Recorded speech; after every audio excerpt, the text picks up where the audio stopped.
When Einstein completed his field equations in 1915, he believed the universe was static and eternal. The idea that the cosmos itself might move, expand, or evolve seemed absurd. Yet his equations quietly whispered a different story. Buried within them was a truth he himself refused to hear. The universe could not stand still.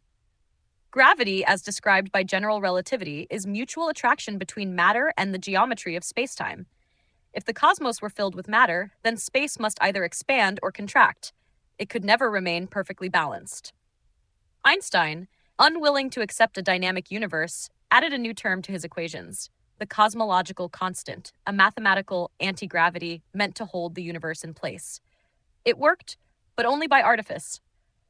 Then came a Belgian priest and physicist named Georges Lemaitre. In 1927, he re-examined Einstein's equations and reached the opposite conclusion: the universe must be expanding. Space itself was stretching, carrying galaxies apart.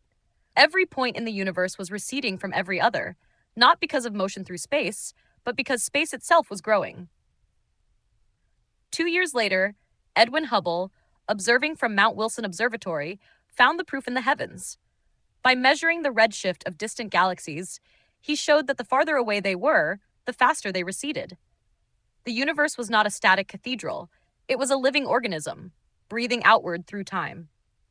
When Einstein visited Hubble in California in 1931 and saw the data, he reportedly sighed, "Then I suppose the cosmological constant was the biggest blunder of my life."